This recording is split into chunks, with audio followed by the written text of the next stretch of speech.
যুবকেরাও স্বপ্ন দেখে পুরো ঘরে নায়িকাদের ছবি দিয়ে সাজানো, ঘুমানোর আগে ওই নায়িকাদের চেহারা দেখা নফল মনে কর।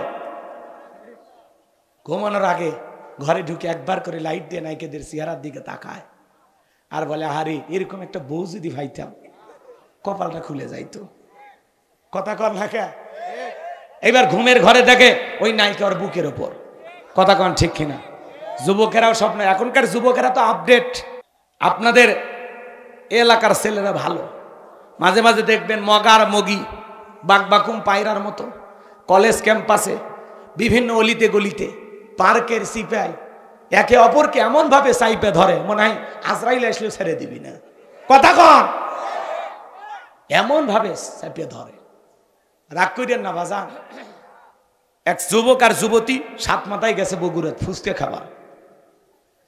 এবার বান্ধবী বলতেছে তুমি আগে খাও, ছেলেটা বলতেছে না তুমি আগে খাও। হ্যাঁ, কার সময় বেশি? সময় আপনারা অনেক বেশি, তাহলে ভাইকে যান।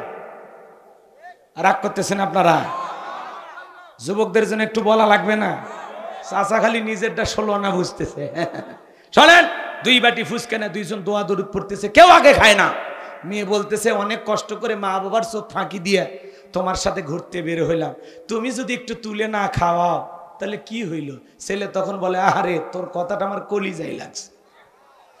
এইবার ছেলেটা মেয়েটার মুখে ফুসকে তুলে খাওয়ায় না। না, আচ্ছা বলেন তো, বান্ধবীকে তুলে খাওয়াইলে একটা কবুল হজের সব পাওয়া যায় নাকি? বলেন সব না গুনাহ?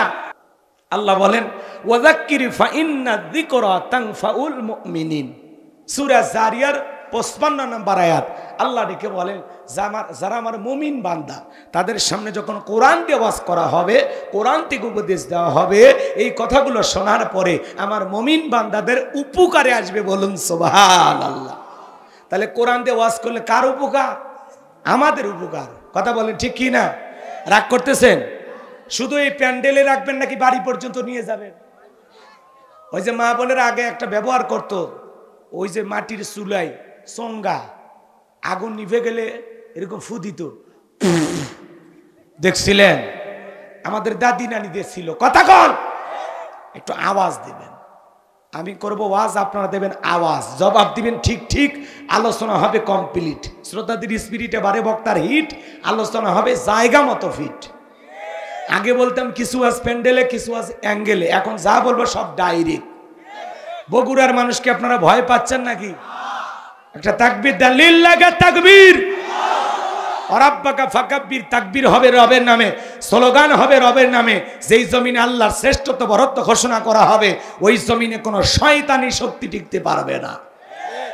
আপনি সুবহানাল্লাহ আলহামদুলিল্লাহ জিকির করবেন, শয়তান কাছে বসে থাকবে। যখনই বলবেন আল্লাহু আকবার, শয়তান লঙ্গি পরার টাইম পাবে না। কারণ আল্লাহু আকবারের স্লোগান শুনলে শয়তানের গায়ে আগুন লেগে যায়। কথা কয় না? পিছনের ভাইরা কি ঘুমানোর নিয়ত করছেন? একটু কথা বলবেন। পিছনে যারা আছেন তারা একবার তাকবীর দেন তো, লিল্লাহি তাকবীর। ও চেতনই আছে। সামনে যারা আছেন তারা বলবেন লিল্লাহি তাকবীর। আওয়াজ কার বেশি? না, সামনে থেকে তো আপনারা আরেকবার চান্স নেন, লিল্লাহি তাকবীর। সবাই মিলে লিল্লাহি তাকবীর। আমার ভাইয়েরা দিল দিয়া কথাগুলো বুঝবেন বাজান। কোরআনুল কারীমের কথাগুলো শুনে প্যান্ডেলে রাখলে হবে না, ঘর পর্যন্ত নিয়ে যাওয়া লাগবে।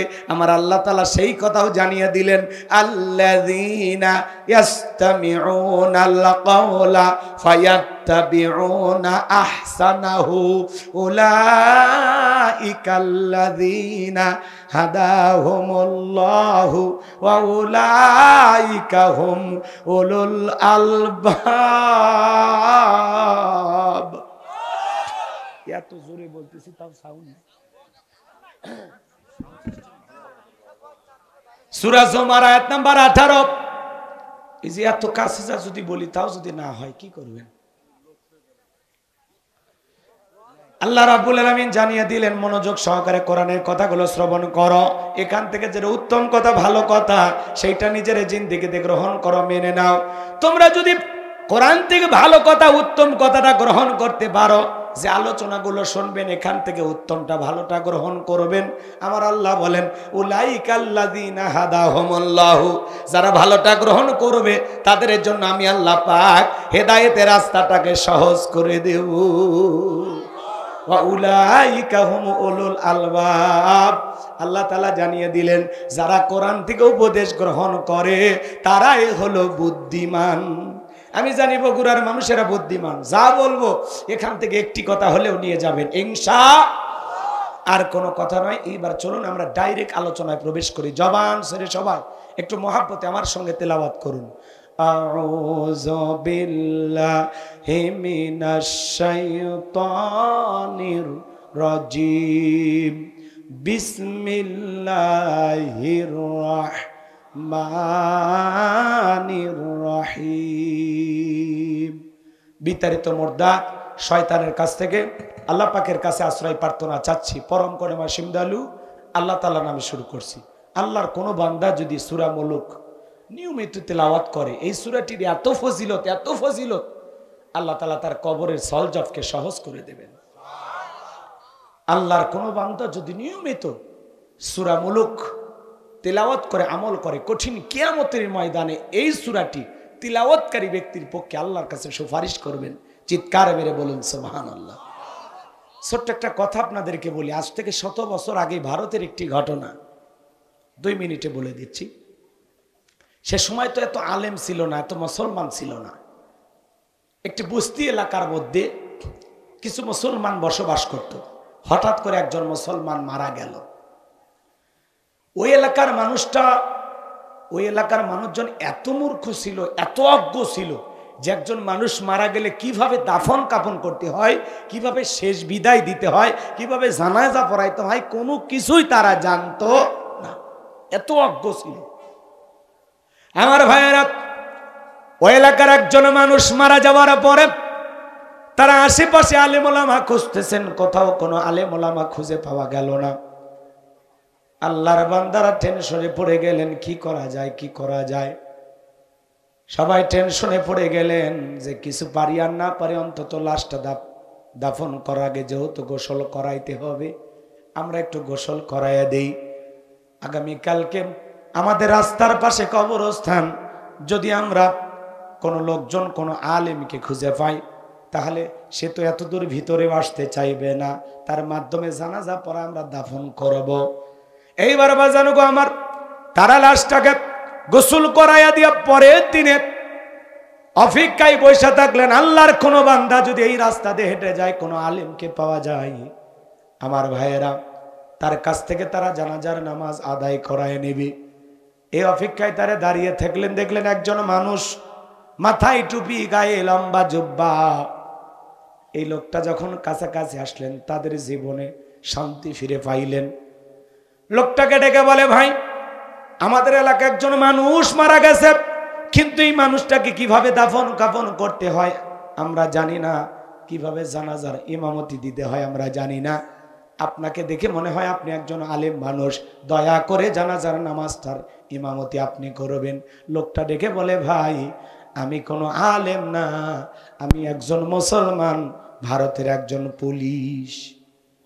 আমার ভাইয়েরা সবাই অনুরোধ করলো, ভাই যেহেতু আপনি প্রশাসনে চাকরি করেন, অবশ্যই আপনি শিক্ষিত একজন মানুষ, আমরা তো অজ্ঞ মূর্খ, কোনো কিছু জানা নাই, এলেম কালাম কোনো কিছু জানি না, কিভাবে জানাজা পড়াইতে হয়, একটা মানুষকে কিভাবে কবরে রাখতে হয় আমরা জানি না। ও ভাই আপনারা পায়ে পড়ে হাতি ধরি, দয়া করে আপনি জানাজার নামাজের ইমামতি করায় দেন। সকলের অনুরোধে আল্লাহর বান্দা জানাজার ইমামতি করলেন। এইবার সবাই বলে, একটা বার আপনি একটু কবরে লাশটা রাখেন। কিভাবে কবরে লাশ রাখতে হয় আমরা জানি না। সকলের অনুরোধে আল্লাহর বান্দা কবরে নামলেন। লাশটাকে কবরে রাখার পরে বাঁশের বিছানা বিছাইয়া দিলেন। কবরে মাটি দিয়ে আল্লাহর বান্দা যখন নিজ কর্মস্থলে ফিরে গেলেন, এইবার পকেটের মধ্যে হাত দিয়ে দেখে তার পকেটের ভিতরে একটা জরুরি কাগজ ছিল, একটা পেপার ছিল, সেইটার খুঁজে পাওয়া যাচ্ছে না। অনেক সন্ধান করলেন কিন্তু খুঁজে পাওয়া গেল না। আল্লাহর বান্দা এবার টেনশনে পড়ে গেল, কোথায় হারিয়ে ফেললাম। ওইটার কারণে তারা চাকরিও যেতে পারে। আল্লাহর বান্দা এবার খুঁজতে খুঁজতে কবরস্থান পর্যন্ত চলে আসলেন। টেনশনে পড়ে গেলেন, আহারে ঠিক মনে হয় কবরে লাশটা রাখার সময় আমার পকেট থেকে পড়ে যেতে পারে। এইবারে লোকজনকে ডাকলেন, ভাই আপনাদের উপকার করতে গেছে আমার বড় একটা ক্ষতি হয়ে গেছে, আমার একটা জরুরি পেপার হারিয়ে গেছে, একটা কাগজ পড়ে গেছে আমার পকেট থেকে, আমার বিশ্বাস ওই পেপারটা হয়তো বা কবরের ভিতরে আছে। এইবার সবাই বললেন, ভাই কিছুক্ষণ আগে 1.5-2 ঘন্টা আগে একটা মানুষকে কবরে শায়িত করলাম, এখন কি কবরটা খনন করা যায়? বলে হ্যাঁ যাবে, চলো। এখনো লাশ পচে নাই, গলে নাই, চলো যায়। এইবার সবাইকে নিয়ে গেলেন, কবরের মাটিগুলো টান দেওয়া হলো। এইবার 1-2টা বাজ যখন টান দিয়েছে বাজান, সবাই তাকায় দেখি 1-1.5 ঘন্টার 1-1.5 ঘন্টা আগে যেটা মাটির কবর, ওইটার মাটির কবর নাই, কে যেন ফুল দিয়া ডেকোরেশন করে দিয়েছে। কবরের মধ্যে ফুলের বাগান দেখা যায়। এইবার পুলিশ অফিসার চোখের পানি ছেড়ে দিয়ে কাঁদে, আর ডেকে বলে কবরের বাঁশগুলো তোলো। এইবার সবাই তাকায় দেখে, হারে কিছুক্ষণ আগে মাটির কবর দেখে গেলাম, ওইটা তো আর মাটির কবর নাই, ওইটা কোনো পুরোটাই ফুলের বাগান, যতদূর দৃষ্টি যায় ততদূর ফুলের বাগান দেখা যায়। চিকচিক করতেছে, কবরটা আলোকিত হয়ে গেছে, চিকচিক করতেছে। সুবহানাল্লাহ বলবেন না? এবার কবরের এক কোনায় দেখা যায় কাগজটা। পুলিশ অফিসার কাগজটাকে নিলেন, নেওয়ার পরে বলতেছেন, ভাই বাঁশ বিছাইয়া দেন। আর 2 চোখ বেয়ে বেয়ে পানি পড়ে যাচ্ছে, আনন্দে আত্মহারা হয়ে সে বলতেছে, এই ব্যক্তির দুনিয়াতে কে বেঁচে আছে, আমি একটু তার কাছে যাব। এই জীবন দশায় কি আমল করেছে, যে আমলের কারণে 1-1.5 ঘন্টা আগে যেটা মাটির কবর ছিল, সেই মাটির কবর কে ফুল দিয়ে সাজাইলো। আমার বিশ্বাস এটা আল্লাহর প্রিয় একজন গোলামের কবর। এই আল্লাহর গোলাম দুনিয়ার জীবনে কি আমল করেছে, যার কারণে আল্লাহ তাআলা তার কবর জান্নাতের বাগান বানায় দিয়েছেন। যতক্ষণ পর্যন্ত আমি না জানতে পারবো, ততক্ষণ পর্যন্ত আমি আর ফেরত যাব না। আল্লাহর এই বান্দা দুনিয়ার জমিনে কি আমল করেছিল, যার কারণে আল্লাহ কবরটা ফুলের বাগান বানায় দিয়েছে। আপনারা একটু শুনবেন, কারা কারা একটু হাত তোলেন তো বাজান, লিল্লাহি তাকবীর। সে আমলের কথাটা আমি বলবো, কষ্ট হয় আপনাদের আমার ভাইয়েরা। তাহলে সূরা মুলুক আল্লাহর কোন বান্দা যদি নিয়মিত তিলাওয়াত করে, কঠিন কিয়ামতের ময়দানে সূরা মুলুক তার পক্ষে আল্লাহর কাছে সুপারিশ করবে, আল্লাহর সাথে ঝগড়া করবে। চিৎকার মেরে বলুন সুবহানাল্লাহ। তাহলে সূরা মুলুক নিয়মিত তিলাওয়াত করবেন তো ইনশাআল্লাহ। আল্লাহ তেলাওয়াত করার তৌফিক দান করুন, জোরে বলুন আমিন। এবার জবান ছেড়ে সবাই আমার সাথে পড়ুন, তাবারাকাল্লাযী বিয়াদিহিল মুলক ওয়া হুয়া আলা কুল্লি শাইইন কাদির। আল্লাহ রাব্বুল আলামিন বলেন, মহামান্বিত সেই সত্তা যার হাতে সর্বময় কর্তৃত্ব, রাজত্ব, পাওয়ার ক্ষমতা, তিনি হলেন সব বিষয়ের উপরে শক্তিমান। তাহলে সকল ক্ষমতার একমাত্র মালিক কে? আর একটু জোরে বলেন কে? আল্লাহ রাব্বুল আলামিন বলেন, তাবারাকাল্লাযী বিয়াদিহিল মুলকু ওয়া হুয়া আলা কুল্লি শাইইন কাদির। মহামান্বিত সেই সত্তা যার হাতে সর্বময় কর্তৃত্ব, রাজত্ব, পাওয়ার ক্ষমতা, তিনি হলেন সব বিষয়ের উপরে শক্তিমান। তাহলে সকল ক্ষমতার একমাত্র মালিক কে? একটু জবান ছেড়ে বলেন কে? আসমানে ক্ষমতা চলবে কার? জমিনে ক্ষমতা চলবে কার? আল্লাহর চাইতে বড় ক্ষমতাধর কেউ আছে? আল্লাহর চাইতে বড় দুনিয়ায় কেউ আছে? আল্লাহ রাব্বুল আলামিন বলেন, ওয়ালাম ইয়াকুল্লাহু কুফুয়ান আহাদ। আকাশ আর জমিনে আল্লাহর সমকক্ষ, আল্লাহর সমতুল্য আর কেউ নাই। চিৎকার মেরে বলুন আল্লাহু আকবার। লিল্লাহি মুলকুস সামাওয়াতি ওয়া মা ফিল আরদ। আকাশ আর জমিনের একচ্ছত্র মালিকানা কার? নাকি এর মধ্যে কারো ভাগ আছে? হ্যাঁ, কথা বলেন না কেন আপনারা? আল্লাহ যে পৃথিবীর সবচাইতে বড় ক্ষমতাধর, এই কথা স্বীকার করতে আমাদের কি লজ্জা হয়? কোনো কারণে কি ভয় লাগতেছে? তাহলে একটু জোরে সরে বলেন, পৃথিবীর সকল ক্ষমতার একমাত্র মালিক কে? আল্লাহর চাইতে বড় ক্ষমতাধর কেউ নাই। কথা বলে ঠিক কি না? তাহলে জমিন যে আল্লাহ, এই জমিনে আল্লাহর আইন চালু হওয়ার দরকার আছে না নাই? অনেকে ভাবতেছেন হুজুর সকল ক্ষমতার মালিক আল্লাহ, এটা অনেকে বিশ্বাসও করতে চায় না। আর যারা বিশ্বাস করবে না, ওর ঈমান আছে? এ জোরে বলেন আছে? আসমান জমিনের একচ্ছত্র মালিকানা আল্লাহর। আল্লাহর চাইতে বড় ক্ষমতাধর কেউ নাই। তামাম পৃথিবীর সকল রাজত্ব পাওয়ার ক্ষমতা আল্লাহর কুদরতি হাতে। কথা বলেন ঠিক কিনা? আল্লাহর ইশারায় সবকিছু হয়। এদিক খেয়াল করেন, পৃথিবীর জমিনে যারা ক্ষমতার চেয়ারে বসে এরা কি না? আপনাদের বগুড়া থেকে একটা ছেলে যদি ঢাকায় চাকরি করতে যায়, একটা বাসা ভাড়া নিয়ে থাকে, ওর পরিচয় কি? ভাড়াটিয়া। কথা বলেন, পরিচয় কি? এই পৃথিবীর জমিন আল্লাহ অনেক মানুষকে ক্ষমতার চেয়ারটা ভাড়া দেয়। কথা কি বুঝতে পারতেছেন? কেউ 5 বছর, কেউ 10 বছর, কেউ 20 বছর, কিন্তু এদের পরিচয় ভাড়াটিয়া। এরা কেউ ক্ষমতাতে চিরস্থায়ী ভাবে থাকতে পারবে? ক্ষমতা দেওয়ার মালিক কে? আরেকটু জোরে বলেন। সেই দলিল আছে না নাই? জোরে বলেন, আছে না নাই? আমার আল্লাহ রাব্বুল আলামিন বলেন, কুলিল্লাহুম্মা মালিকাল মুলকি তুতিল মুলকা মান তাশাউ ওয়া তানজিউল মুলকা মিম্মান তাশা ওয়া তুইজ্জু মান তাশাউ ওয়া তুযিল্লু মান তাশা বিয়াদিকাল খায়র ইন্নাকা আলা কুল্লি শাইইন কাদির। সূরা আলে ইমরান আয়াত নাম্বার 26। আমার আল্লাহ রাব্বুল আলামিন জানিয়ে দিলেন, রাজত্ব দেওয়ার মালিক আমি আল্লাহ। বলেন তো বাজান, ক্ষমতা দেওয়ার মালিক কে? ক্ষমতা দিলে যে লোকটাকে সম্মান দেওয়া হলো এইটা না। ক্ষমতার সম্মান দুইটা ভিন্ন জিনিস। কারণ এই পৃথিবীর জমিনে অনেক মানুষকে আল্লাহ ক্ষমতার চেয়ারে বসায়াও জুতার বাড়ি খাওয়ায় বিদায় করছে। কথা বলেন ঠিক কিনা? এই পৃথিবীর জমিনে অনেক মানুষকে ক্ষমতার চেয়ারে বসায়াও আল্লাহ লাঞ্ছিত করেছেন। কথা বলেন ঠিক কিনা? শ্রীলঙ্কার দিকে তাকায়া দেখলেন না? যারা জনগণের উপরে জুলুম করেছিল, জুলুমের 16 কলা পূর্ণ হয়েছিল। শ্রীলঙ্কার মুসলমানেরা, শ্রীলঙ্কার সে সমস্ত লোকজনেরা যখন নেতার এই জুলুমে অতিষ্ঠ হয়ে শ্রীলঙ্কার সমস্ত মানুষেরা, হিন্দু বৌদ্ধ খ্রিস্টান সকল ধর্মের মানুষ মিলে নেতাকে পাইয়া এমন পিটান পিটাইছে, নেতার শরীরের কাপড় খুলে নিয়েছে। কথা বলে ঠিক কিনা?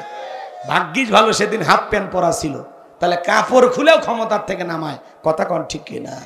এই জন্য জুলুম করতে নাই, জুলুম করতে নাই। ক্ষমতা আল্লাহর দেয়া নিয়ামত, জনগণের দেয়া আমানত। আল্লাহর নিয়ামত পাইয়া শুকরিয়া আদায় করো, আর জনগণের দেয়া আমানত সঠিকভাবে ব্যবহার করো। তাহলে ক্ষমতার চেয়ারে বসে যারা আদল ইনসাফ প্রতিষ্ঠিত করবে, ন্যায় বিচার কায়েম করবে, মানুষের অধিকার প্রতিষ্ঠিত করবে, মানুষ তাদের জন্য দিল থেকে দোয়া করবে, ইতিহাসের সোনালী পাতায় তাদের নাম লেখা থাকবে। আর যারা ক্ষমতার চেয়ারে বসে বাপদাদার সম্পত্তি মনে করে জুলুম করবে, অত্যাচার করবে, মানুষের রক্ত নিয়ে খেলা করবে, এই পৃথিবীর জমিনে ফিতনা ফাসাদ সৃষ্টি করবে, ক্ষমতার চেয়ারে বসে যারা মানুষের রক্ত নিয়ে খেলা করবে, মনে রাখবেন ওই জালেমদের ইতিহাসের কালো পাতায় নাম লেখা থাকে। মানুষ তাদের নাম শুনলে ঘৃণা করে। কথা কন।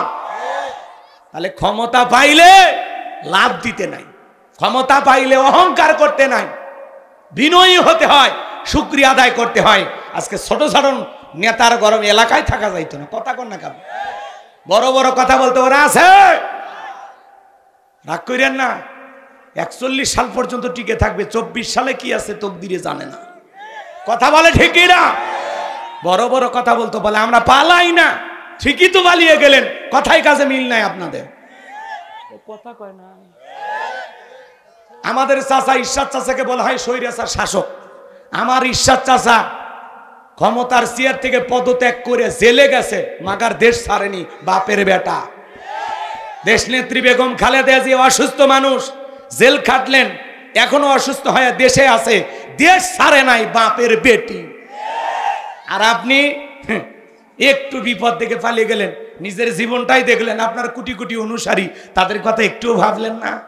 এ কথা কন না কে? আবার বাইরে যায় কি খুব ভালো আছে, আমাদের ছাড়া থাকতে পারে। মাঝে মাঝে কল রেকর্ড ফাঁস হয়, কেন অভিমান করে চলে গেছেন, যোগাযোগ বন্ধ করে দেন, আমরা আপনার কথা শুনতে চাই না। কথা কয়, কিন্তু অভিমান ভেঙে গেছে, এখন যোগাযোগ করতেছে আমাদের সাথে, বলে আমি দেশের খুব কাছে আছি, চট করে ঢুকবো। তা আপনি আসেন, এই দেশ আপনার বাবার, এই দেশ আপনার স্বামীর, আপনি তাড়াতাড়ি আসেন। কথা কন নাকি আপনারা? হ্যাঁ, বাইরে যাওয়া সহজ, এই দেশে ঢোকা অতই সহজ। কথা কন না কে? নেত্রী থাকেন হিন্দুস্থান, আর নেতা কর্মীদেরকে ডাকেন গুলিস্তান। কয়েকজন গেছে, জনগণ উত্তম মাধ্যম দিছে। আমরা বলতে চাই ভাই 16 বছর অনেক কিছু করছেন, এখন চুপচাপ থাকেন। আপনি যে ওই দল করতেন বলাও দরকার নেই। কথা কর, পরিবেশ আসুক পরে বললেন। হ্যাঁ, এক সময় আমরাও বলতে পারি নাই। কথা কর না কেন? মিথ্যা মিথ্যা মামলা হামলা দিয়ে কত মানুষ, অন্ধ মানুষের নামে পর্যন্ত মামলা দিছে। অন্ধ মানুষ থেও নাকি গাড়ি পোড়ায়। গাড়ি না বাড়ি ওই বোঝে কিছু নামে যারা মামলা দেয় তারা যে কত বড় মিথ্যাবাদী, এই একটা কথাই তার জন্য যথেষ্ট। কথা ঠিক কিনা? আর আপনি আসেন, আসতে চান আপনি আসেন। আমরা জানি বেশি দিন আমাদের ছেড়ে থাকতে পারবেন না, কারণ ওই দেশে আপনি খুব একটা ভালো নাই। ওই দেশে যায় তো আপনি থাকতেন না, বাহিরে অনেক দেশে যাওয়ার আপনার ইচ্ছা ছিল, কিন্তু কেউ, সবাই লাল কার্ড দেখায়, কেউ গ্রিন সিগন্যাল দেয় না যে ম্যাডাম আপনি আসেন। কারণ যারা স্বৈরাচার জালেম, এদের দুনিয়াতে জায়গা হবে না ভাই। কথা কন ঠিক কিনা? উনি আসতেছে, আপনি আসেন, আমরাও বারবার বলি। কথা কন না কে? বুবু আইবা তুমি আইবা গো, সেই দিন আইসা বুবু ক্ষমতা পাইবা না। বলবো, রাগ করবেন না। হে যুবক, চলবে? তাহলে জোরে বলো, চলবে? বুবু আইবা তুমি আইবা গো, সেই দিন আইসা বুবু ক্ষমতা পাইবা না। খোঁজ নাই বুবু কাদের কাকার, অবস্থা খারাপ দরবেশ বাবার, হাউন আঙ্কেল এখন সামনে আসে না। খোঁজ নাই বুবু কাদের কাকার, অবস্থা খারাপ দরবেশ বাবার, হাউন আঙ্কেল এখন সামনে আসে না। নেতা কর্মী সব জেলের ভিতর, আমি আসি ডরের ওপর, কখন জানি আসে গ্রেপ্তারি পরোয়ানা। বুবু আইবা তুমি আইবা গো, সেই দিন আইসা বুবু ক্ষমতা পাইবা না। ক্ষমতার চেয়ার থেকে নামা সহজ, কিন্তু ওই চেয়ারে ওঠা কঠিন। তার যাই হোক, আমরা আগামীতে সিদ্ধান্ত নেব, বাংলাদেশে আর যাই হোক কোনো নারীকে আমরা প্রধানমন্ত্রী চাই না। এই দেশে আমরা পুরুষ প্রধানমন্ত্রী দেখতে চাই। কারা কারা হাত তুলে দেখা? লিল্লাহে তাকবীর, হাত নামান। কারণ নারীদের রাগ বেশি, জেদ বেশি, অভিমান বেশি। মাঝে মাঝে দেখেন না, রাগ করে জেদ করে ঘরের হাঁড়ি পাতিল ভেঙে ফেলে দেয়, স্বামী তুলে আসার মারে। ওদের অত্যাচারে ঘরে টিকা কঠিন। আর মেয়ে মানুষ যদি একবার শান্তি জায়গা পায়, জীবন চলে যাবে, তাও ছাড়বি না। 16 বছর লাগছে ছাড়তে, কি বল? এই জন্য আর যাই হোক কোনো নারীকে প্রধানমন্ত্রী বানানো যাবে না। আমেরিকার 47তম প্রেসিডেন্ট হলো ডোনাল্ড ট্রাম্প, ওর সাথে প্রতিদ্বন্দ্বী ছিল কমলা হ্যারিস। আমেরিকা কত বড় সেনা, নিজের দেশে কাউকে, কোন নারীকে তারা প্রেসিডেন্ট বানায় না। ডোনাল্ড ট্রাম্পের মতো আধা পাগল মানুষকে ওরা দেশের নেতা বানাইলো, কিন্তু মহিলাকে মানেনি। আমরাও সিদ্ধান্ত নেব, পারবেন তো ইনশাআল্লাহ? যেই দলেরই হোক, পুরুষ চাই। কি চাই? হ্যাঁ, কারণ মহিলারা যদি আসে, জীবন ভেজিয়ে শেষ করে ফেলে দিবে। ওরা একেবারে রাগ জেদ করে পুরো দেশে আগুন লেগে দিবে। কথা কন? আল্লাহ আল্লাহ আল্লাহ আমাদের সঠিক বুঝ দান করুন। জোরে বলুন আমিন। কি ভয় পাচ্ছেন নাকি? হ্যাঁ, শ্বশুরবাড়ি এলাকায় এসে ওয়াজ করতে যদি ভয় পায়, তা আমি যাবো কোথায়? আর মারলে মারেন, কাটলে কাটেন, আমি আপনার বাড়ির যা শোধ নেবনি। রাগ করতেছেন বাজান, মন খারাপ করবেন না, সামনের দিকে যাই। আমি যে কথা বলতে চাই গভীর মনোযোগ দিয়ে শুনবেন বাজান। তাহলে ক্ষমতা দেওয়ার মালিককে, ক্ষমতা কেড়ে নেওয়ার মালিককে, অত ইজ্জু মাংতাসা অত জিল্লু মাংতাসা, সম্মান দেওয়ার মালিককে, লাঞ্ছিত করার মালিককে। বিয়াদিকাল খয়র, সকল কল্যাণের চাবিকাঠি কার হাতে?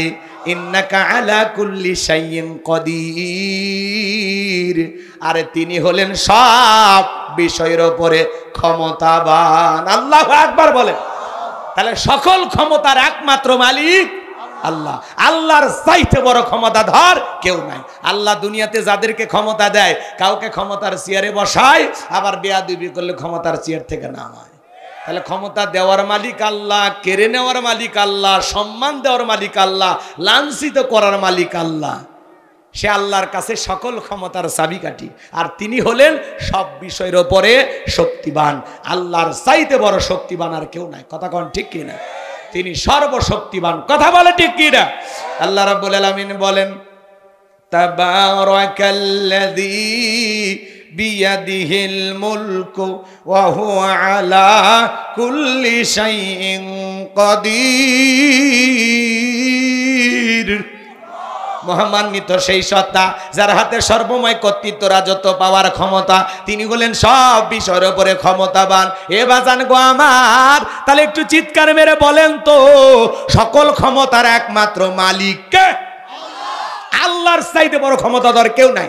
যারা বলে ক্ষমতার উৎস জনগণ, ওরা পাম দিয়ে ফুলে। ক্ষমতার উৎস জনগণ না, ক্ষমতার উৎস কে? আর একটু জোরে বলেন কে?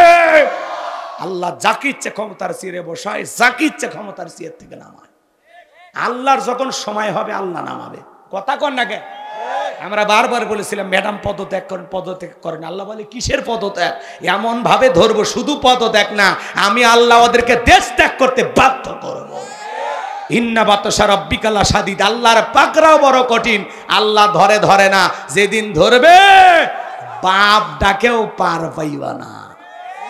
কি কথা ক্লিয়ার? অনেকের কষ্ট হচ্ছে, জ্বলিচ্ছে আমি জানি। 16 বছরের মায়া তো কাটেনি, 10 দিন আয়না ঘরে থাকলে কেটে যেত। যে মা সন্তান ছেড়ে যায় সে মা নাকি? এ কথা কয় না। আপনার কথা ভাবলো না, আপনি কেন তার কথা ভাববেন? নেতৃত্ব কি হয়েছে? কি হয়েছে? কি বাজান ভয় লাগতেছে? কোনো টেনশন? কি বলতে চায় উনি?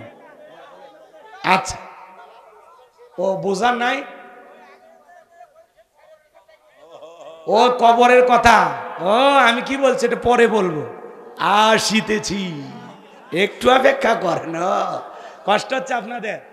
বিরক্ত হইতেছেন? তাকবীর দেন, লিল্লাহি তাকবীর। তাহলে বলেন সকল ক্ষমতার একমাত্র মালিক। এইবার চলেন, এই পুরো পৃথিবীতে আল্লাহ পাক 4 জন মানুষকে ক্ষমতা দিয়েছিল। জোরে বলেন কয়জন? আর একটু জোরে বলেন কয়জন?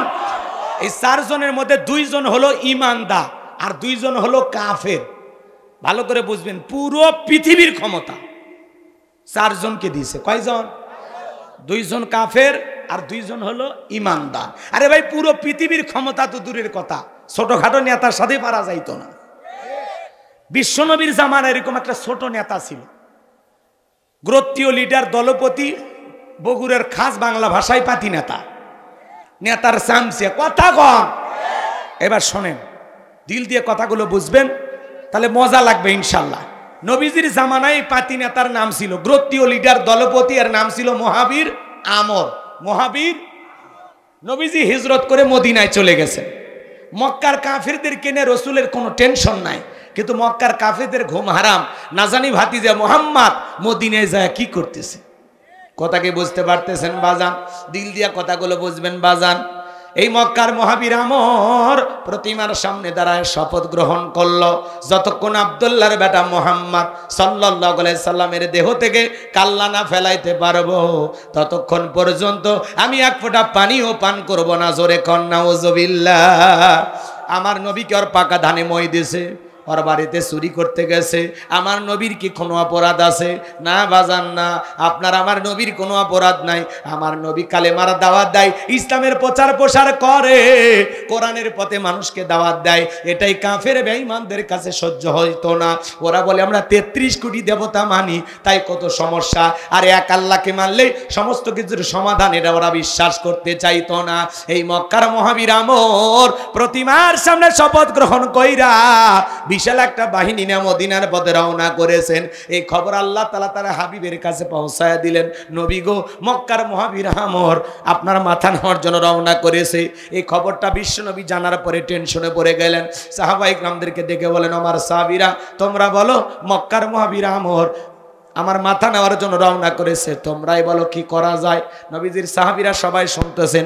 হঠাৎ করে ওসমান ডেকে বলেন, নবী আপনি আল্লাহর এত বড় পয়গাম্বার, আপনি শুধু দিল থেকে দোয়া করে দেন ওই ওসমান যেন আপনার কাছে পৌঁছার আগে ওর হাত পাল্লা পাক প্যারালাইজ করে দেয়, আপনার কাছে পৌঁছার আগেই সে যেন দুনিয়ার থেকে বিদায় হয়ে যায়।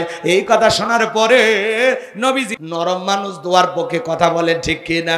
আল্লাহ রাসূল হাত তুলে দোয়া করতেছেন, আল্লাহ ওই মক্কার মহাবীর আমর আমার মাথা নেওয়ার জন্য রওনা করেছে, আমার কাছে পৌঁছার আগে ওর হাত পা এতটুকু শুধু বলেছেন মোনাজাতি। আল্লাহ আসমান থেকে বলে, জিবরাইল আর করিস না দেরি, আমার বন্ধুকে জানায় দাও তাড়াতাড়ি। আমি আল্লাহ পাক শুধু দুই হাত দোয়া করার জন্য দেই নাই, মাঝে মাঝে জালেম আর বেঈমানদেরকে সাইজ করার জন্য ওই দুই হাতে লাঠিও তুলে নেওয়া লাগবে। লিল্লাহে তাকবীর। সব জায়গায় দোয়া দিয়ে কাজ হয়। এই গ্রামের নাম হলো বড় ভিলা। উদাহরণ দিচ্ছি কথা বোঝানোর জন্য, আবার যেন কেউ রাগ করেন না। রাগ করতেছেন বাজান? তাহলে একটু কথা বলেন, আমার সাথে কথা বলেন, সহযোগিতা করেন, কষ্ট হয় আমার ভাইয়েরা। এই গ্রামের নাম বড় ভিলা। মনে করেন প্রতিদিন এই গ্রামে চুরি হইতেছে, গরু ছাগল চুরি হয়, টাকা পয়সা চুরি হয়, গহনাগাটি চুরি হয়, এমনকি সুন্দরী বউটা পর্যন্ত চুরি হয়। চোরের অত্যাচারে এলাকায় থাকা কঠিন হয়ে গেছে। একজন বগুড়া ধনুর থেকে বাজান 10 কেজি জিলেপি নিয়ে আসা ইমামের হাতে দিয়ে বলে, ও বড় ভিলার ইমাম সাহেব, এই 10 কেজি জিলেপি একটু দিয়ে একটু দোয়া করেন, চোরের হাত থেকে যেন এই গ্রামের মানুষকে আল্লাহ তাআলা হেফাজত করেন। এই কথা শোনার পরে ইমাম সাহেব নামাজ আদায় করার পরে হাত তুলে দোয়া করে বলেন, আল্লাহ চোরের হাত থেকে বড় ভিলার মানুষকে তুমি হেফাজত করো। চোরও জিলাপি খাবার আসে হাত তুলে কয়ে আমিন আমিন আমিন। কথাকে বোঝেন নাই বাজান? ওই জায়গায় ইমাম সাহেব যদি হাত তুলে দোয়া না করে বলতো, এ বড় ভিলার যুবকেরা, তোমরা যদি এই গ্রামের ধন সম্পদ টাকা পয়সা গরু ছাগল রক্ষা করতে চাও, এই গ্রামে ঢোকার 4টা রাস্তা আছে, এই 4 রাস্তার মোড়ে মোড়ে মাগরিব থেকে ফজর পর্যন্ত বাংলার লাঠি নিয়ে দাঁড়ায় থাকবা। চোরকে দেখা মাত্র ওই লাঠি দিয়ে এমন পিটান পিটাইবা যাতে মাজা সোজা করার ক্ষমতা না থাকে। চোরকে হাত তুলে আমিন কইতো নাকি তওবা করে ভালো হয়ে যেত? এজন্য চুরি বন্ধ করতে হলে লাগবে কার আইন? শক্ত আইন। কথা কন নাকি আপনারা? কার আইন লাগবে? এই জন্য আল্লাহ রাব্বুল আলামিন বলেন, ওয়াসসারিকু ওয়াসসারিকাতু ফাকতউ আইদিয়াহুমা জাযাআম বিমা কাসাবা নাকালাম মিনাল্লাহ। আল্লাহ সূরা মাইদার ভিতরে আইন দিয়েছেন, চোর পুরুষ অথবা নারী হোক, আল্লাহর বিধান, আল্লাহর ফয়সালা হলো, চোর চুরি করেছে, অপরাধ যদি প্রমাণিত হয় ডান হাতের কবজিটা কেটে দাও, এটাই আল্লাহর ফয়সালা।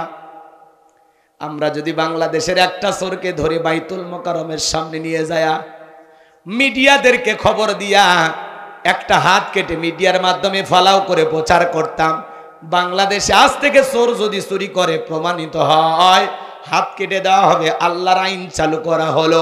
আমার বিশ্বাস একটা চোরের হাত কেটে যদি আমরা প্রচার করে দেখিয়ে দিতে পারতাম, বাংলাদেশের সমস্ত চোরেরা তওবা করে আল্লাহর ওলি হয়ে যেত। কিন্তু কে শোনে কারো কথা? আজও গেল না মনের ব্যথা। এখন উচিত কথা যদি কই, পিঠের ওপর দিয়া যাবি মই, এ আনন্দ কিছু লোক কোনে খাবে বগুড়ার স্পেশাল দই। কথা কন নাকি আপনারা?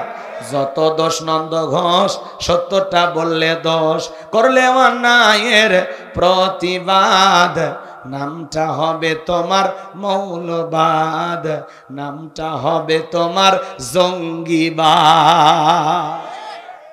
আল্লাহর আইন বর্তমান পৃথিবীর শাসকদের কাছে পছন্দ হয় না, আমাদের দেশের নেতারাও পছন্দ করে না। কথা কন নাকি আপনারা? বলে না, সেই 1450 বছরের আইন, এগুলো ব্যাকডেট মনে হয়। এরা লন্ডন আমেরিকার আইন দিয়ে দেশ রাষ্ট্র পরিচালনা করে। মনে রাখবেন, আশরাফুল মাখলুকাত আল্লাহর সৃষ্টি, তাকে কোন আইনে সোজা করা যাবে আল্লাহর চাইতে আমরা বেশি বুঝি। হ্যাঁ, খুব বেশি বুঝি আমরা। আল্লাহর আইন এই জমিনে চালু হোক, কারা কারা চান দুই হাত তুলে দেখা। আল্লাহ এই জমিনে কোরআনের আইন চালু করে দাও, জোরে বলেন আমিন। আল্লাহর বিধানের শান্তি, আল্লাহর আইনে মুক্তি, কথা বলে ঠিক কিনা? আরে ভাই একটা খালি টেস্ট করে দেখেন না, টেস্ট করেন। একটা চোরের হাত কাটে খালি টেস্ট করেন, ভালো হবি মানে বাংলাদেশটা মিনি জান্নাতে পরিণত হবে, সব চুরি ডাকাতি বন্ধ হয়ে যাবে। কিন্তু কে শুনবে কার কথা? সরিষাই যাবো নেতা ভাবে এই আইন চালু করলে তো আমার হাতি আগে কাটা যাবে, কারণ এরা দুর্নীতিবাদ ছিল। 11 লক্ষ কোটি টাকা দুর্নীতি করে বিদেশে পাচার করেছে। 93 বিলিয়ন ডলার ঋণের বোঝা বাংলাদেশে চাপিয়ে দিয়ে ওরা পালিয়ে গেছে, কথা বলে ঠিক কিনা? আপনারা খুশি হবেন আলহামদুলিল্লাহ, 5 বিলিয়ন ঋণ পরিশোধ করতে পেরেছে এই মাত্র কয়েক মাসে। আল্লাহু আকবার বলে। খুব দ্রুত আমরা এই সংকট কাটিয়ে আবারও ঘুরে দাঁড়াবে বাংলাদেশ, নতুন বাংলাদেশ। গতকালকে আপনারা দেখেছেন সকল রাজনৈতিক দলের সাথে প্রধান উপদেষ্টা ডক্টর ইউনূস সাহেব বৈঠক করেছেন। জামাত, বিএনপি, হেফাজত, খেলাফত, চরমনাই কেউ বাকি ছিল না। ভিপি নূরের দল থেকে শুরু করে সবাই গিয়েছিল। কথা কি বুঝতে পারছেন?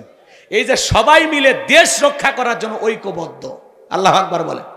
মামুনুল হক সাহেব বলেছেন আমরা ঐক্যবদ্ধ, জামাতের আমিন বলেছেন ঐক্যবদ্ধ, বিএনপির নেতারা বলেছেন আমরা ঐক্যবদ্ধ, সকল দলের নেতারা বলেছেন দেশের স্বাধীনতাকে সুরক্ষিত রাখার জন্য সবাই আমরা ঐক্যবদ্ধ, কথা বলেন ঠিক কিনা?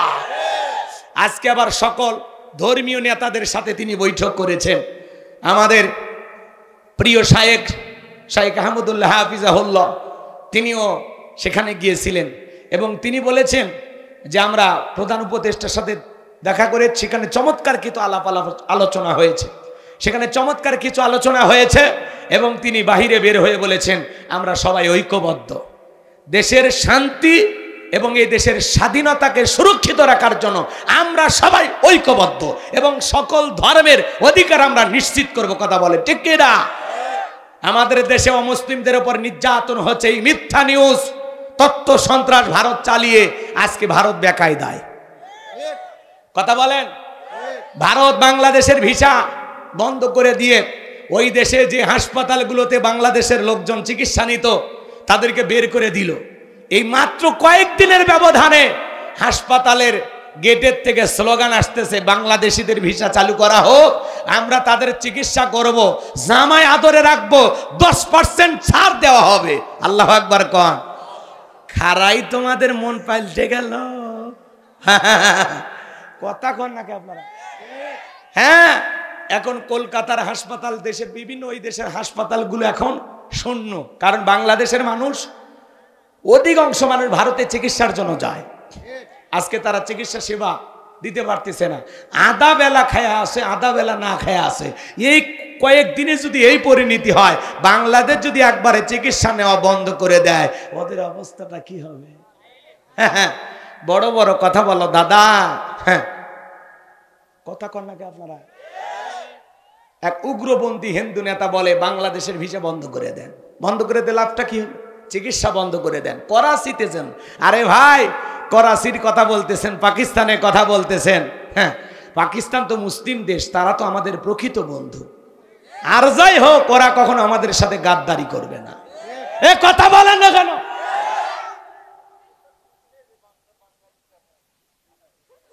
রাগ করতেছেন আপনারা? মুসলমানের প্রকৃত বন্ধু আমরা, যদিও তোমাদেরকে বন্ধু মনে করি, কিন্তু তোমরা ভিতরে ভিতরে আমাদেরকে শত্রু নজরেই দেখো, কথা কোন ঠিক কিনা? এই জন্য ভারতকে বলতে চাই, কারো উস্কানিতে পা দিন না।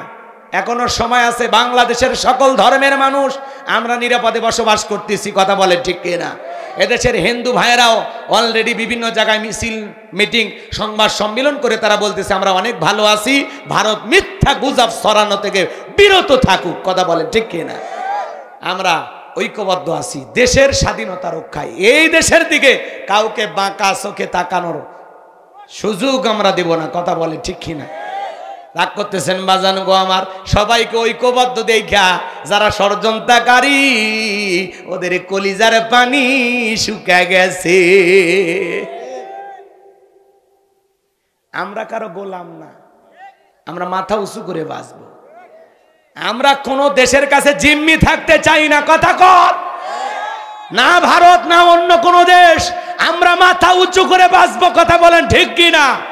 তোমরা পেঁয়াজ চিনি মরিচ এগুলো বন্ধ করতে চাও, আরে ভাই এগুলো তো আল্লাহর দেয়া রিজিক।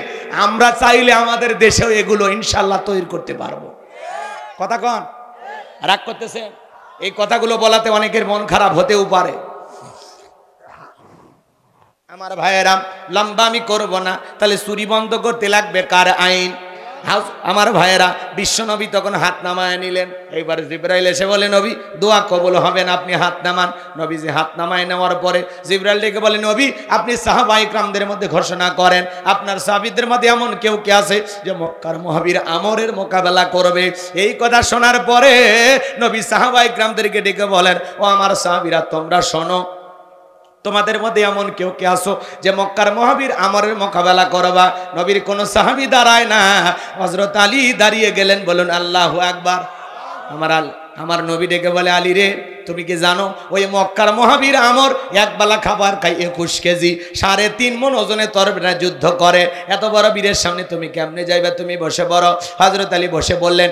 নবীজি দ্বিতীয়বার বললেন, আবারও হযরত আলী দাঁড়িয়ে গেছেন। নবীজি তৃতীয়বার বলেছেন, ও আমার সাহাবীরা তোমাদের মধ্যে এমন কেউ কি আছো যে মক্কার মহাবীর আমরের মোকাবেলা করবা?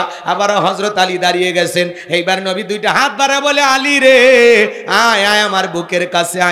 আলী রে এত বড় বীরের সামনে যাইতে চাস, তোর কি জানে মায়া দয়া নাই? হযরত আলী ডেকে বলতেছেন, নবী গো আমার ভিতরের ঈমান বলতেছে ওই আমর আপনার চেহারা দেখার আগে ওরে আমি জমিন থেকে বিদায় করে দেব। চিৎকার মেরে বলুন আল্লাহু আকবার। ঈমানের একটা পাওয়ার থাকার দরকার আছে না নাই? যে ঈমান প্রয়োজনে জ্বলে ওঠে না, যে ঈমান সত্য ন্যায়ের কথা বলে না, যে ঈমান অন্তরে নাই, যে ঈমান অন্তরে নাই মুখে ফোটায় কথার কলি, কিভাবে তারে বলো ঈমান বলি, কিভাবে তারে বলো ঈমান বলি? যে ঈমান প্রয়োজনে জ্বলে ওঠে না, যে ঈমান সত্য ন্যায়ের কথা বলে না। জোরে বলেন মারহাবা। আমার ভাইয়েরা দিল দিয়ে কথাগুলো বুঝবেন বাজান গো। আমার নবী ডেকে বলে, ওসমান তোমার বাড়ি কি তরবারি আছে? বলে হ্যাঁ আমার বাড়িতে তরবারি আছে। বিশ্ব নবী ডেকে বলে, ওসমান যাও তরবারিটা নিয়ে আসো। হযরত ওসমান তরবারি নিয়ে আসলেন, 27 ইঞ্চি লম্বা। নবীজি হযরত আলীর হাতে দিলেন। হযরত আলী তরবারি পায়ে মারছে দৌড়। দৌড়াইতে দৌড়াইতে আমরের মুখোমুখি হয়ে গেছে বাজান। আমরকে দেখা মাত্রই, হযরত আলীকে দেখা মাত্র আমর রেগে বলে, কি রে পিচ্চি আলী তুই কেন আমার সামনে? হযরত আলী বলে, পিচ্চি না কি পরে বুঝাইতেছি, কথায় আছে ছোট মরিচের ঝাল বেশি। আল্লাহু আকবার বলেন। এইবার হযরত আলী তরবারি দিয়ে দাগ টানতেছেন, একটা দোয়া পড়তেছেন। এই দোয়া পড়ে বাড়ির চতুর্দিকে ফু দিতে পারলে বড় বড় দুর্ঘটনার হাত থেকে আল্লাহ আপনার পরিবারকে হেফাজত করবেন। এইবার হযরত আলী দাগ টানতেছেন বাজান। দাগটা টানা যখন শেষ হয়ে গেল, তরবারিটা উঁচু করে ডেকে বলে, এ কাফেরের বেটা আমর, তোর যদি সাহস থাকে দাগটা পার হয়ে দেখা, এ আয় আয়। আল্লাহু আকবার বলেন। হযরত আলী তরবারিটা উঁচু করে বলতেছে, এই কাফেরের বেটা আমর, তোর যদি সাহস থাকে দাগটা পার হয়ে নবীজির কাল্লা নিতে যা, এ আয় আয়, খেলা হবে আয়। আল্লাহু আকবার বলেন না। বাড়িতে ঢুকছে চোর, বাড়িওয়ালা ল্যাংরা, দুইটা পা নাই, কিছু না হোক, যদি খালি জবান দিয়ে আওয়াজ দেয়, কে রে, চোর থাকবি না, ভাগে দৌড় মারবি। একটা আওয়াজেই অনেক কিছু কথা বলেন, ঠিক কিনা? হযরত আলী খালি ধমক দিয়েছে, এই আয় আয়, দাগটা পার হয়ে দেখ আয়। হযরত আলী আর আমর এই জায়গায় বাজা বাজা ভাব। পুরো ঘটনাটাই শুনবেন। কারা কারা একটু দুই হাত তুলে দেখান তো বাজান, লিল্লাহে তাকবীর, হাত নামান বাজান। তাহলে আমি বলেছিলাম 4 জনকে আল্লাহ পাক পুরো পৃথিবীর ক্ষমতা দিয়েছিল। জোরে বলেন কয়জন? 1 নাম্বার হলো নবী সুলাইমান আলাইহিস সালামকে আল্লাহ পাক পুরো পৃথিবীর রাজত্ব পাওয়ার ক্ষমতা দিয়েছিলেন। আল্লাহর নবী সুলাইমান আলাইহিস সালামকে আল্লাহ পাক যে বিশাল ক্ষমতা দিয়েছিলেন, সেই ঘটনা কাহিনী যদি বলতে চাই 2-3 ঘন্টা আলোচনা করে শেষ হবে না। আল্লাহর নবী সুলাইমান মানব দানব জিন ইনসান সকলের কথা বুঝতো, সকলেই তার ক্ষমতার আয়াতের মধ্যে ছিল বাজান গো আমার, সকলেই তার হুকুম মানতে বাধ্য ছিল। আল্লাহু আকবার বলেন। আল্লাহ পাক তাকে তক্তির একটা সিংহাসন দিয়েছিলেন। বাতাসকে অর্ডার করা মাত্রই যেখানে যাইতে চাইতেন সেখানে বাতাস তার এই সিংহাসনটাকে উড়িয়ে নিয়ে যাইতো। বলেন আল্লাহু আকবার। আল্লাহর নবী সুলাইমান আলাইহিস সালামকে আল্লাহ রাব্বুল আলামিন পুরো পৃথিবীর রাজত্ব পাওয়ার ক্ষমতা দিয়েছিলেন। 2 নাম্বার হলো বাদশা জুলকারনাইনকে আল্লাহ পাক পুরো পৃথিবীর রাজত্ব পাওয়ার ক্ষমতা দিয়েছিলেন। এই পৃথিবীর জমিনে 1 নয় 2 নয় 1600 বছর আল্লাহ তাআলা তাকে হায়াত দিয়েছিলেন। বাজান পৃথিবী ভ্রমণের জন্য একটা ঘোড়া আল্লাহ তাকে দিয়েছিলেন। এই ঘোড়ায় চড়ে যখন চাবুক মারতো এক এক কদমে হাজার হাজার মাইল রাস্তা পাড়ি দিত। আল্লাহু আকবার বলেন। কষ্ট হয় আপনাদের মনে হয় আমার ভাইয়েরা? তাহলে 2 জন ইমানদার, একজন নবী সুলাইমান আর একজন বাদশা জুলকারনাইন। যেই বাদশা জুলকারনাইন ইয়াজুজ মাজুজের ঘটনা আপনারা শুনেছিলেন, বিশাল একটা প্রাচীর নির্মাণ করে দিয়েছিলেন। সেই বাদশার নাম হলো বাদশা জুলকারনাইন। আল্লাহু আকবার বলেন। দিল দিয়া কথাগুলো বুঝবেন। তাহলে 2 জন ইমানদার আর 2 জন কাফের, এদের মধ্যে একজনের নাম হলো জালেম বাদশা বখতে নাসর, যাকে আল্লাহ রাব্বুল আলামিন পুরো পৃথিবীর রাজত্ব পাওয়ার ক্ষমতা দিয়েছিলেন। ওই জামানায় আল্লাহ রাব্বুল আলামিন তার একজন পয়গাম্বার পাঠিয়েছিলেন। সেই পয়গাম্বারের নাম ছিল দানিয়াল। জোরে বলেন কি নাম? আল্লাহর নবী দানিয়াল সালামকে আল্লাহ পাক ওই জামানায় পাঠিয়েছিলেন। আল্লাহর নবী দানিয়াল সালাম তার কওমের মানুষদেরকে ডেকে বলেন, ইয়া বানি ইসরাঈল যাকুরু নি'মাতিয়াল্লাতী আন'আমতু আলাইকুম ওয়া আন্নী ফাদ্দালতুকুম আলাল আলামিন। আল্লাহ নবী ডেকে বলেন, ও বনি ইসরাঈল উম্মতেরা শোনো, তোমাদের বাপ দাদা চাকর ছিল, কৃতদাস ছিল, গোলাম ছিল। সেই গোলামের জিন্দেগি থেকে আল্লাহ পাক তোমাদেরকে আজাদ করেছেন, মুক্ত করেছেন, স্বাধীন একটা জীবন দিয়েছেন। বিদায় দাম্ভিকতা করো না, এক আল্লাহর ইবাদত করো, আল্লাহ তাআলার কৃতজ্ঞতা আদায় করো। উম্মতেরা ডেকে বলে, পয়গাম্বার পুরান দিনের গল্প শোনায় লাভ নাই, বাপ দাদা কি করেছিল আমরা জানতে চাই না, আমরা ভালো আছি, আমাদের টাকা পয়সা কোনো কিছুর অভাব নাই। আল্লাহ নবী দানিয়েল ডেকে বলে, শোনো এখনো সময় আছে, গাছের পূজা করো না, মাছের পূজা করো না, চন্দ্রের পূজা করো না, এক আল্লাহর ইবাদত করো। কিন্তু পয়গাম্বারের কোনো কথাই তারা শ্রবণ করলো না। আল্লাহ নবী দানিয়েল সালাম দিনে দাওয়াত দেয়, রাতে দাওয়াত দেয়, সকালে দাওয়াত দেয়, বিকালে দাওয়াত দেয়, কোনো মতেই যখন তারা দাওয়াত গ্রহণ করলো না, আল্লাহ নবী দানিয়েল ডেকে বলে, শোনো কোন জাতির মানুষ, কোন কওমের মানুষ যদি দাম্ভিকতা করে, অহংকার করে, খোদাতুরি হয়ে যায়, ওই জামানার মানুষের উপরে আল্লাহ তাআলা 2 ধরনের আযাব আর গজব পাঠায়। 1 নাম্বার হলো আসমান জমিনের আযাব আর গজব দিয়ে আল্লাহ তাদেরকে ধ্বংস করে দেয়, আর না হয় তাদের ভাগ্যে জালেম শাসক পাঠায়া দেয়। দেশের নেতা হবে, এদিক খেয়াল করেন, দেশের জনগণ হবে যেমন, দেশের নেতাও হবে তেমন। অনেকে 12টা পার হয়ে গেছে, এই জন্য দৌড়াচ্ছেন নাকি? অনেকে হয়তো টিকটক দেখে লাফালাফি করে আসে যে একটু হুজুরকে এক নজর দেখে আসি। হুজুরের ওয়াজ আমার মোবাইলে রেকর্ড করা আছে। যাই হোক, কষ্ট পাচ্ছেন আপনারা মনে হয় না? এগুলো আসলে লম্বা সময়ের আলোচনা, এত সময় আপনাদের ধৈর্য কুলাবে না, আমিও আপনাদেরকে কষ্ট দিতে চাই না। এদিক খেয়াল করেন, তাহলে অহংকার করতে নাই, কথা কন না কে? যারা বড় বড় অহংকার করে এদের পতন দেয় কি? এ জোরে বলেন কে? কোটি কোটি টাকার এমপি মন্ত্রীর গাড়িগুলো গ্যারেজে পড়ে আছে, কিন্তু চড়ার মতো মন্ত্রী 5 কোটি 10 কোটি 20 কোটি টাকা দামের গাড়ি পড়ে আছে। কথা কয়, ব্যাংকের অ্যাকাউন্টে হাজার হাজার কোটি টাকা আছে, নেতারা আছে, সব ভাগে গেছে। কথা কোন ঠিক কিনা? মন্ত্রীরা সব কোথায় গেল, এমপিরা সব কোথায় গেল, কোথায় কাদের কাকা, ওদের সারা দেশটা বড় লাগে ফাঁকা ফাঁকা। পালাবো না পালাবো না পালাবো না, যাই না তাদের দেখা, ওদের সারা দেশটা বড় লাগে ফাঁকা ফাঁকা। আইনে মন্ত্রী আটকে গেল আইনেরই ফাঁকে, দাড়ি সারা দরবেশটারে ভণ্ড ভণ্ড লাগে। শুনেছি ভাই কত নেতা নেত্রী খাইতেছে ভাই ডান্ডা, বিচারপতি কালামানিকের ফাটিয়েছে নাকি আন্ডা। এটা আমার খবর না, মিডিয়ার খবর। কথা বলে ঠিক কিনা? এই বিচারপতি শামসুদ্দিন মানিক আল্লামা সাইদি হুজুরকে মৃত্যুদণ্ডের রায় দিয়েছিল। আমরা বলতে চাই ওই একই ট্রাইব্যুনালে বিচারপতি মানিককেও মৃত্যুদণ্ডের রায় দিতে হবে। এই বিচারপতি মানিক 116 জন আলেমের তালিকা করে দুদকের কাছে জমা দিয়েছিল। আমার মতো গাইবান্দার বক্তার রোল নাম্বার ছিল 23। কত নাম্বার? যারা আলেমদের তালিকা করেছিল, আজকে আমরা তালিকা করার আগেই ভিতরে ঢুকছে। কথা কন ঠিক কিনা? ফলকের ঝলক গেল, ফলকের ঝলক গেল, থামিয়ে নেটের চাকা, ওদের সারা দেশটা বড় লাগে ফাঁকা ফাঁকা। কোথায় গেল সংসদেতে মমতাজের গান, কোথায় গেল হজরত বলা স্বামী মুসমান। 70 রাকাত তাহাজ্জুদ পড়তো, আবার মাঝে মাঝে বোতলও খাইতো। এ কথা কয় না কে? মাইক পেলে বলতো খেলা হবে, খেলা হবে। আজকে পুরো মাঠ পড়ে আছে, কিন্তু শামীম ওসমানের মতো খেলোয়াড় নাই। যাই হোক বাজান, অনেক কথা বলার ছিল, কিন্তু আপনারা তো শুনবেন না। এত জোর করে বললে লাভটা কি? কষ্ট হয় মনে হয় আপনাদের। আমার ভাইয়েরা, আল্লাহ নবী দানিয়াল ডেকে বললো শোনো, এখনো সময় আছে, পরিবর্তন হও। কোনো কথা তারা শুনলো না। তখন আল্লাহ পাক তাদের ভাগ্যে জালেম শাসক বক্তে নাসরকে পাঠায়া দিল। জালেম বাদশা বক্তে নাসর ক্ষমতার চেয়ারে বসার পরে হাজার হাজার মানুষকে জেলখানায় বন্দি করতে লাগলো। জালেমদের স্বভাব হলো অপরাধী বোঝে না, নিরপরাধও বোঝে না, পাইকারি ধরে সবাইকে জেলে নেয়। এটা হলো জালেমদের স্বভাব। কথা কি বুঝতে পারতেছেন? এইবার 1 নয় 2 নয়, আল্লাহর নবী দানিয়েল আলাইহিস সালাম সহ তার 70,000 উম্মতকে জেলখানায় বন্দি করলো। নবী মানুষ জেলখানায়। কথা কয় না ভাই? আচ্ছা, এটা বগুড়া না কোন জেলা? বগুড়া। বগুড়ার মানুষের আওয়াজ এটা। এ 5 জন ছেলে ভালো বলে কথা কইলো তো এত জোরে আহা। আবার কয় একজন ঠিক, সবাই বলা লাগবে। আবার কয় আস্তে রেডি থাকে। লিল্লাহে তাকবীর।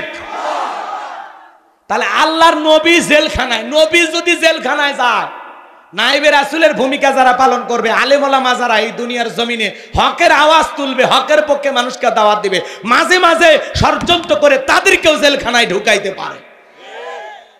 আলেমের জেলখানায় গেলে সম্মান কমে না বাড়ে?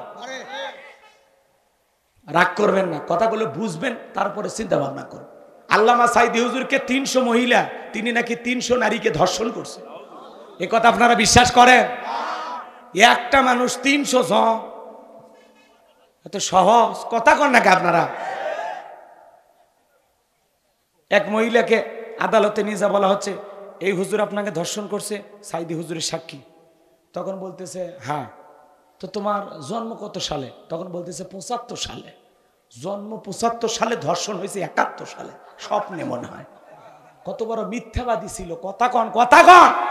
আমি জানি যারা 2-1 জন উঠতেছে দালালি করছে এত বছর, এগুলো সহ্য হচ্ছে না। তো আমি বুঝি এই ওয়াজ আমি বাংলাদেশের এখন যত জেলায় করতেছি 2-4 জন উঠিচ্ছে, কারণ আমি বুঝি এই এত বড় ট্যাবলেট হজম করার শক্তি ওদের নাই। হ্যাঁ, তারপরে বলা লাগবে আমার কথা 5 জন শুনুক, পরিবর্তন হোক। কথা কন ঠিক কিনা? হ্যাঁ মুরব্বী, বসা লাগবে। চাচা বসেন। রাগ করতেছেন মনে হয়? চাক, মুরব্বী মানুষ, রাগ করেন না। তাকবীর দেন, লিল্লাহে তাকবীর। আল্লাহর নবী দানিয়েল এইবার জেলখানায় ডেকে বলে, উম্মতেরা কই গেল তোমাদের গাড়ি বাড়ি, নারী সুন্দরী রমণী? কই গেল তোমাদের দাম্ভিকতা, অহংকার? আমি তো এই দিনের ভয় তোমাদেরকে দেখাইতেছিলাম। ডেকে বলে, ও পয়গাম্বার, আপনার কথা যে দিবালোকের মতো সত্য হবে বুঝতে পারি নাই, এত তাড়াতাড়ি ফলে যাবে বুঝতে পারি নাই। আল্লাহর নবী দানিয়েল ডেকে বলে, এখন তোমাদের সিদ্ধান্ত কি বলো? উম্মতেরা ডেকে বলে, পয়গাম্বার যা করেছি ভুল করেছি, আর গাছের পূজা, মাছের পূজা, চন্দ্রের পূজা করব না, এখন থেকে একমাত্র আল্লাহর ইবাদত করব। আপনি যা বলবেন আমরা তাই শুনবো। আল্লাহ নবী দানিয়েল ডেকে বলে, শোনো, সত্যি যদি তোমরা তওবা করে ফিরে আসতে চাও, তাহলে আজকে রাত 12টার পরে আমি যখন আল্লাহ বলে ডাক দেব, আমার সঙ্গে তোমরা সবাই ঘুম থেকে জাগ্রত হইয়া আল্লাহ বলে ডাক দিবা। মনে রাখবা, তওবার মতো তওবা যদি করতে পারি, একমাত্র আল্লাহ পারেন জালেমের জেলখানা থেকে মুক্ত করে দিতে। আল্লাহ নবী দানিয়েল আলাইহিস সালাম এইবার রাত 12টার পরে আল্লাহ বলে ডাক দিয়েছেন। সবাই একটু জোরে চিৎকার মেরে বলেন আল্লাহ। একটু ভালোবেসে ডাক দেন আল্লাহ। জবান খোলেনি যারা, কপাল পোড়া আল্লাহর বান্দা তারা। আল্লাহ বলতেও লজ্জা লাগে, এরা নাকি মুসলমান। একটু জোরে ডাক দেন আল্লাহ।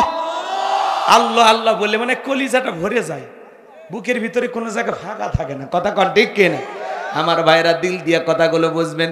পয়গম্বর সেজদায় লুটিয়ে পড়লেন, কাকুতি মিনতি সহকারে দোয়া করতে লাগলেন, আর ডেকে বলেন আল্লাহ আমার উম্মতেরা ভুল বুঝতে পেরেছে, তারা তওবা করে ফিরে আসতে চায়। আল্লাহ আপনি আমার উম্মতদেরকে মাফ করে দেন, এখন থেকে তারা একমাত্র আপনার ইবাদত করবে। পয়গম্বর উম্মতেরা যখন চোখের পানি ছেড়ে দিয়ে দোয়া করতে লাগলেন, আল্লাহ ডেকে বলে, ও নবী দানিয়াল, কান্না করতে হবে না, দোয়া আমি আল্লাহ মঞ্জুর করে নিলাম। অচিরেই বাদশা বখতে নাসরের জেলখানা থেকে মুক্ত করার ব্যবস্থা আমি আল্লাহ করে দেব। বলুন আল্লাহু আকবার। এইবার বাজান বাদশা বখতে নাসরকে আল্লাহ পাক মারাত্মক একটা স্বপ্ন দেখায়া দিল। ওই স্বপ্ন দেখে বাদশা বখতে নাসর ঘুম থেকে চিৎকার মারা উঠছে। আশেপাশে নিরাপত্তা কর্মী যারা আছে দৌড়ে এসে বলেন, এত জোরে চিৎকার মেলেন, ব্যাপারটা কি? বলে, চেহারার দিকে তাকায় দেখো, মারাত্মক একটা ভয়ঙ্কর স্বপ্ন দেখেছি। এই স্বপ্নের ব্যাখ্যা না জানা পর্যন্ত আমি আর ঘুমাইতে পারবো না। তাড়াতাড়ি দেশের সমস্ত স্বপ্নের তাবির কারকদেরকে একত্রিত করো। তাই করা হলো। পরের দিন সকালবেলা হাজার হাজার স্বপ্নের তাবির কারকদের সামনে জালেম বাদশা বখতে নাসর যখন স্বপ্নের কথা বলতে যাবেন, ওই মুহূর্তে আল্লাহ পাক সমস্ত কথাগুলো নিয়ে যায় আল্লাহ নবী দানিয়েল সালামের মাথার মেমোরিতে সেভ করে দিলেন। বলুন আল্লাহু আকবার। যুবক রে, একটা মোবাইলে যা আছে শেয়ারের মাধ্যমে আর একটা মোবাইলে পারা করা যায় কিনা? কথা বলেন, যায় কিনা? ভালো করে দিল দিয়ে কথাগুলো বুঝবেন। বাদশা বখতে নাসর যখন স্বপ্নের কথা বলতে যাবেন, গতকাল রাত্রে কি যেন স্বপ্ন দেখলাম, আর বলতে পারে না। স্বপ্নের কথা ভুলিয়ে দিলেন তিনি কে? এইবার বাদশা ডায়লগ পরিবর্তন করে ডেকে বলে, শোনো, গতকাল রাত্রে স্বপ্নে কি দেখেছি সেই কথাও তোমাদেরকে বলতে হবে, স্বপ্নের ব্যাখ্যাও বলতে হবে। জনগণ ডেকে বলে, বাদশাহ তো পাগলামি কথা, স্বপ্ন দেখেছেন আপনি, আমরা কিভাবে বলবো? বাদশা স্বপ্নে কি দেখেছে দেশের জনগণ কি জানে? আরে ভাই, বাদশার কথা বাদ দেন, স্বামী স্ত্রী আপনার এক খাটে ঘুমান, আপনার বউ স্বপ্নে কি দেখে আপনি জানেন? আপনার বউ আপনাকে বাদ দিয়ে আর একটা ছেলের হাত ধরে বউ ঘুরে সাত মাথায় ঘুরতেছে, যদি টিয়ার পান কি করতেন? মারিয়ে ফেলাবেন। ওটা হলো আসল পুরুষ, তাই বলে মারিস না বাবা। আর যারা জবাব দিল না এরা ভালোবাসা ভাগ করে নেবে। অনেক দুর্বল তো, কথা কর নাকি আপনারা? আপনার বইয়ের হক কি শেয়ার করবেন নাকি কারোর সাথে? একটু পুরুষের মতো কথা বলবেন যে, না হুজুর, আমার বউ আমার হাত ধরে ঘুরবে। কথা কর, কথা কবারছেন। আপনার বউ আপনার বাদ দিয়ে আর একটা ছেলের হাত ধরে ঘুরবে, মানবেন নাকি? চাচা, আপনি এই বয়সে মানবেন? রাগ করতেছেন নাকি আপনারা? শোনেন এই কথা, রাগ করেন না আমার ভাইয়েরা। আবার আপনি যদি আপনার বউকে বাদ দিয়ে স্বপ্নে আর একটা মেয়েকে নিয়ে সাত মাথায় ফুচকা খান, আপনার বউ যদি টের বাইরে কি করতো? ঝাঁটা দিয়ে পিটাইতো। কথা কর না কেন? স্বপ্নে দেখেন না, মাঝে মাঝে স্বপ্নে দেখেন সাপটা তারা করছে, সাপ। ঘুমোর থেকে উঠে দেখেন না, সাপ আর নাই। মাঝে মাঝে স্বপ্নে দেখেন বাড়ি ঘরে আগুন লেগে পুড়ে শেষ, ঘুমোর থেকে উঠে দেখি না, সব ঠিকই আছে। মাঝে মাঝে স্বপ্নে দেখি আমি মারা গেছি, বউ বাচ্চা কান্নাকাটি শুরু করছে, ঘুমোর থেকে উঠে দেখি না, বেঁচে আছি। স্বপ্ন তো স্বপ্নই। কথা বলেন ঠিক কি না?